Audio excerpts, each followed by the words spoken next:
Hola, ¿cómo estás? Pues nada, ya estoy aquí una vez más para nuestra plática que se supone que debe ser semanal, pero pues por una otra cosa no lo ha sido. Pero bueno, ya el caso es que ya estoy aquí para una nueva plática de qué pedo con. Antes de comenzar con el tema que te traje el día de hoy, te recuerdo que me sigas en mis redes sociales, Instagram y Facebook como @memeparrenoff y en Twitter como @parrenomeme. También en mi canal personal de YouTube, Meme Parreño, donde subo contenido muy interesante, bueno, que a mí me interesa. Y pues nada, si te gusta, pues ahí suscríbete, dale like a los videos, coméntalos, compártelos y ya sabes todo lo que tiene que hacer. Te recuerdo también que este podcast, al menos los primeros episodios, están en Spotify. No lo he actualizado, pero ya voy a empezar a actualizarlo también. No te doy fecha porque no te puedo prometer nada, pero sí lo voy a actualizar y lo voy a subir a Deezer también como Reset, que está en Deezer y en Spotify. Y pues nada, ahora sí ya vamos a entrar al tema. La investigación que te traje el día de hoy es la historia de Felipe Nerio Espinosa Chávez. Tal vez no te suene este nombre, pero es el primer asesino serial mexicano documentado. Y pues nada, como todos sabemos, el crimen es una parte común y lamentablemente muy importante en la historia de cualquier sociedad, de cualquier país, de cualquier comunidad, de lo que sea. ¿Por qué? Porque a través de conocer la historia de los crímenes o la historia criminal de una sociedad, tú te das cuenta que puedes sacar una conclusión de cuáles son las partes que le duelen a esa sociedad, cuáles son los aspectos que hay que mejorar, cuáles son los aspectos en los que hay que reforzarse, también cuáles son sus fuertes, cómo esos fuertes de esa sociedad pueden ayudar a otras sociedades a mejorar sus debilidades y así pues ahora sí que a hacer de la globalización algo un poco más bueno. Y pues nada, en el ambiente de la historia criminal hay como que un espacio reservado, un espacio como que especial para los asesinos en serie. Que seamos sinceros, a todos nos despiertan cierta curiosidad, ya sea por tratar de entender su forma de pensar, por tratar de entender el por qué actuaron como actuaron, por qué hicieron todas las cosas. Pero bueno, los asesinos seriales siempre han estado presentes en la vida de las personas, en la cultura popular. Asesinos muy famosos como Ted Bundy o asesinos anónimos como el hachero de Nueva Orleans, ya sea por la curiosidad, como te digo, de entender qué es lo que pasa en sus mentes o por una extraña fascinación e inclusive admiración hacia sus acciones, cosa que la verdad me parece un poco, no sé cómo decirlo, pero no me parece algo muy correcto el que tú sientas fascinación hacia alguien que mató gente por cualquiera que sea la razón. Y nada, pero como te digo, estos personajes siempre se han mantenido y siempre se van a seguir manteniendo, lamentablemente, siempre se van a seguir manteniendo en el imaginario colectivo. ¿Por qué? Como te digo, porque siempre atraen a muchas personas por cualquier cosa que se te ocurra, por cualquier razón que tú quieras pensar. Y como te decía, Felipe Nerio Espinosa fue el primer asesino serial mexicano del que se tiene conocimiento. Nació en el año de 1836. Según el escritor Jack Cutts, nació en Veracruz, pero otras fuentes afirman que fue en el condado de Río Arriba, en Nuevo México. O sea, en un condado que se llamaba Río Arriba, no el condado que estaba arriba del río. Bueno, el condado de Río Arriba en Nuevo México, que en aquel entonces aún era territorio mexicano, antes de que el malvado villano de Santa Anna lo vendiera a los gringos. Bueno, en aquel entonces era territorio mexicano, junto con sus padres Pedro Ignacio Espinosa y Gertrudis Chávez, y sus hermanos, no logré encontrar el dato de exactamente cuántos hermanos tenía, constituían una familia humilde dedicada a las labores del campo. Su infancia y en general su vida estuvo marcada por la pobreza, la segregación y la marginación. Este problema se debía en gran parte al hecho de que en aquella época toda esa región de Nuevo México, todo el norte de México por así decirlo, estaba casi despoblada. Los pocos y muy pequeños asentamientos humanos que había eran familias pobres, muy pobres, que se dedicaban a las labores del campo, no por generar riqueza, sino simplemente para sobrevivir. Como la familia de Felipe Espinosa, eran familias que literalmente estaban en el abandono. Por lo tanto, al ser familias o ser comunidades muy pequeñas, sin dinero, comunidades prácticamente analfabetas, inexistentes, al gobierno no le interesaban. Y aquí hay una muestra para toda esa gente que dice, es que seríamos otra historia, o seríamos otro país. Si nunca hubieran vendido ese territorio, güey, toda la gente que vive en ese territorio no existía. Así que deja de mamar con que seríamos otro país muy diferente con eso. Ese territorio empezó a prosperar hasta mucho tiempo después. Y si hubiera quedado en el gobierno mexicano, obviamente no hubiera prosperado. Pero en fin, ese es otro tema. Literalmente esta gente, todo este territorio no existía para el gobierno.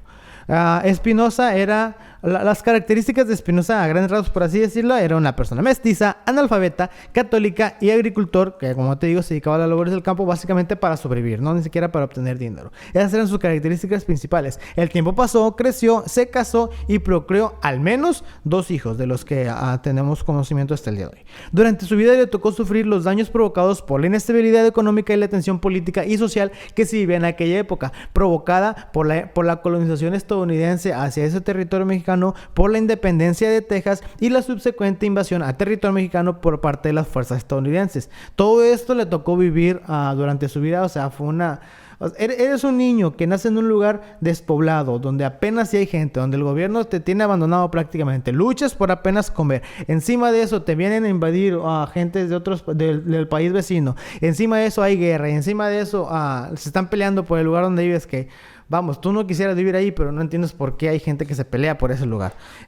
Imagínate crecer con todo ese estrés, con toda esa tensión en tu vida. Y pues en el marco de toda esta inestabilidad sucede el detonante para su carrera criminal. En algún punto no se tiene fecha exacta entre 1848 y 1863. Y existen 2 versiones al respecto de cuál fue el detonante para su deseo de asesinar en serie. No se ha llegado a un consenso de cuál fue, pero la primera versión es que su casa fue bombardeada accidentalmente por la Marina estadounidense. Y la segunda versión es la que está un poquito más turbia y más fuerte. Un grupo militar o paramilitar estadounidense atacó su casa y violó y asesinó a las mujeres de su casa. Cualquiera de las 2 versiones, el suceso despertó un odio visceral de Felipe Espinosa contra los estadounidenses. Como te digo, como dice, cualquiera de estas versiones es algo totalmente horrible que a cualquier persona marca, y en este caso pues en él despertó ese odio racial hacia los estadounidenses. Ya en los términos asesinescos, a Felipe se le considera un asesino serial nómada, que quiere decir que iba cambiando de lugar, asesinaba en diferentes lugares. Misionero, que es aquel asesino que también se les llama apostólicos, que son los que creen que los asesinatos que ellos cometen están justificados de alguna razón por eliminar a un grupo indeseable o algún grupo que no debería existir. Lo vemos muchas veces en los asesinos seriales, no sé, de prostitutas, de homosexuales, de gente religiosa, de cierta clase política, de cierta etnia. O sea, cuando toman a un grupo y lo tratan de asesinar o de erradicar, pensando que estos asesinatos provocan un bien mayor, se les considera asesinos misioneros o apostólicos. Y racista, porque su principal objetivo eran gente de una raza determinada, de un grupo no étnico, no puedo llamarlo étnico, pero sí de una raza, las personas estadounidenses. Su primera víctima fue asesinada en mayo de 1863. Un hombre al que descuartizó y le sacó el corazón, en compañía de su hermano José Vicente Espinosa.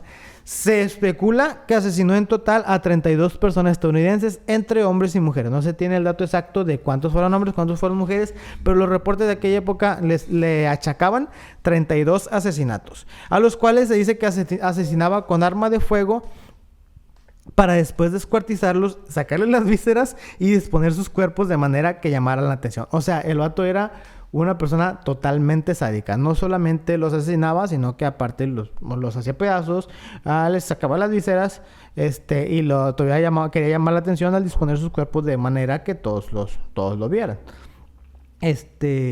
Como te digo, era muy sádico, andaba en diferentes lugares y pues él creía que estaba haciendo un bien. Se dice o se creó el rumor de que Felipe Espinosa envió cartas al entonces gobernador de Nuevo México, John Evans, ya estadounidense.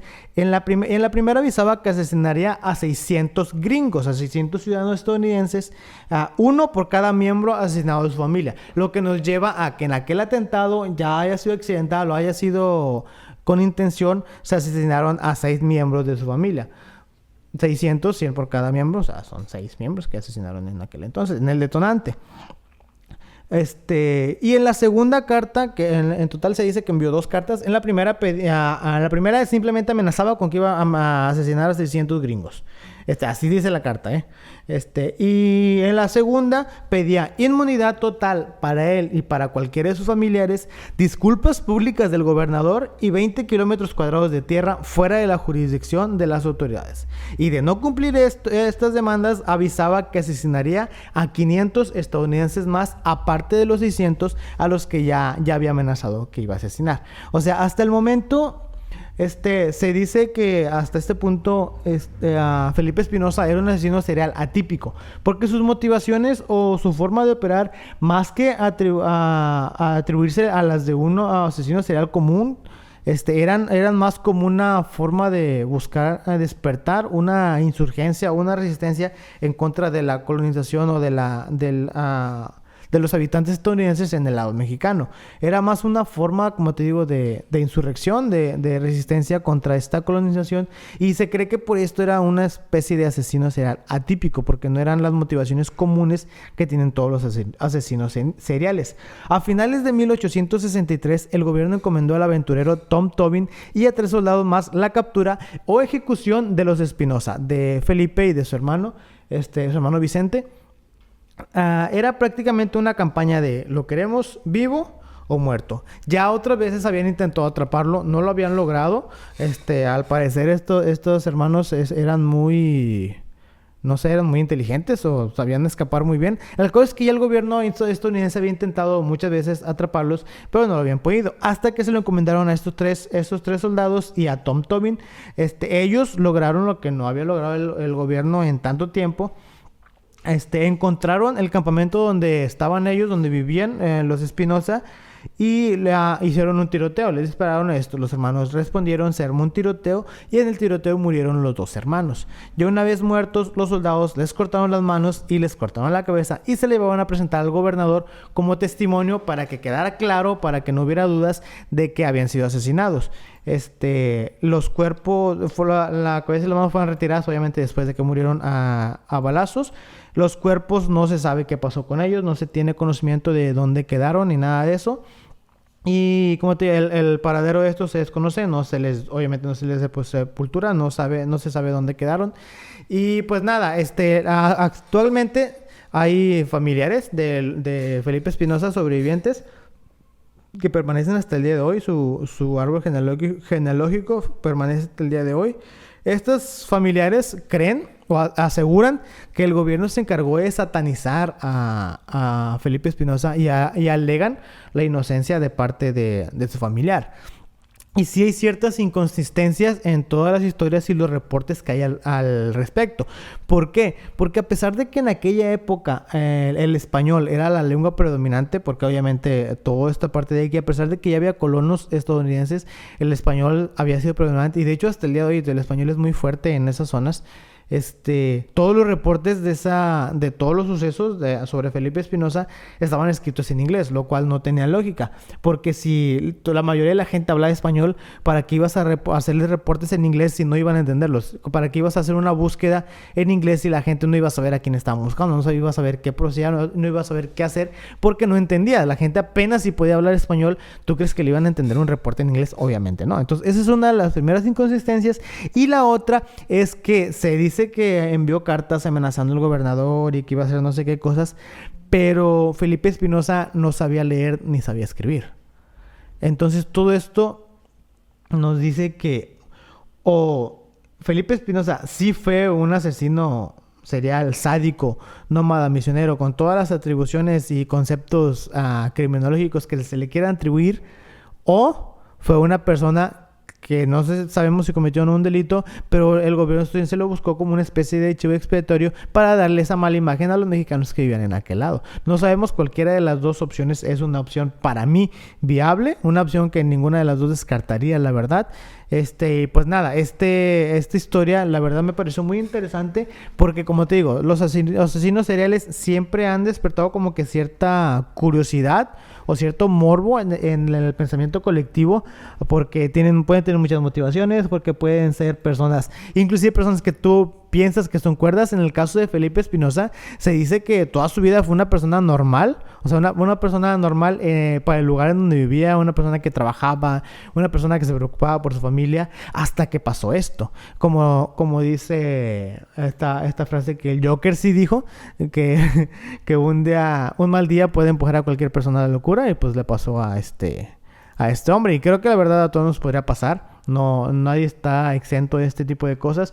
Y pues nada, creo que es muy interesante. Siempre he tenido como que esa cuestión de investigar lo primero de... Y pues en este caso me topé con esta historia del primer asesino serial mexicano. Después hubo más, se tenía o se creía, el título lo tenía primero el chalequero, no recuerdo el nombre del chalequero. Pero pues obviamente ya al saber la historia de Espinosa, pues obviamente se le da a él como el primer asesino serial mexicano. Es muy interesante cómo todo este conjunto de cosas terminó por doblar o quebrar la cordura de este hombre y lo convirtió en un asesino sádico, en dado caso de que sí se haya convertido en asesino. O sea, como toda una combinación desde el nacimiento en una familia pobre, el ver toda esta tensión, el ver cómo la tierra en la que él vivía, de la que él quería salir, era peleada por dos naciones que ni siquiera le ponían atención. O sea, es como que tú eres un niño que apenas y sobrevive, apenas y tiene para comer, y ves como ni Estados Unidos ni México te ponen atención, pero sí quieren el lugar donde vives. O sea, eso obviamente de entrada ya es muy confuso, ya genera una confusión muy grande en cualquier niño. Ves que hay guerra, ves que gente extraña empieza a llegar al lugar donde tú vives, y para colmo esa gente extraña viene y mata a tu familia. Sí es algo que a cualquiera, creo yo, por más cuerdo que esté, obviamente lo va a empujar a hacer actos que no son muy agradables. Tal vez no cualquiera se convertirá en un asesino serial, pero pues sí, te va a llevar a tener cierto resentimiento o cierto odio hacia las personas que llegaron a ese lugar a invadirte. Y pues nada, espero que este tema es un tema cortito, fue muy corto, pero pues vamos, quise abarcar lo más importante y tampoco no irme por muchas, no divagar mucho en este tema, porque creo que es de los temas que tienen que ser breves, concisos y pues dar los datos que interesan. Y pues nada, espero que te haya gustado tanto, que te haya interesado tanto como me interesó a mí. Y como te digo, los asesinos seriales siempre, nos guste o no, van a tener ese lugar especial en la historia del crimen de cualquier sociedad. Y pues nada, espero y nadie de los que me están escuchando se convierta algún día en asesino serial. Y si es así, espero nunca toparlo. De verdad lo espero. Y pues nada, te recuerdo que me sigas en mis redes sociales, Instagram y Facebook como @meparrenoff, Twitter como @parrenomeme y YouTube como memeparreño. Ahí voy a estar subiendo mis shots. Tuve unos problemillas para el shot anterior, pero también ya está arriba, por si quieres ir a verlo. Y pues nada, estoy ahorita... para ahorita cuando salió este episodio ya grabé el tercer capítulo de la miniserie sobre desaparecidos. El primero te recuerdo que fue la colonia perdida de Roanoke.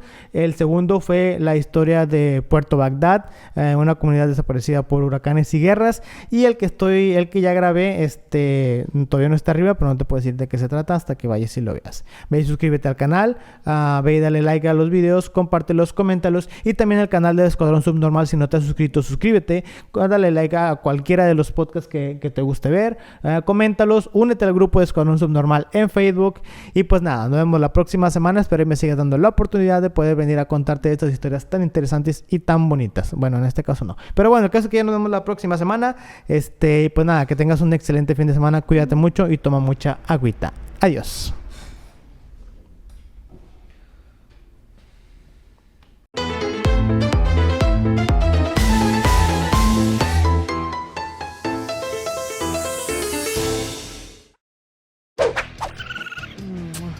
Escuadrón.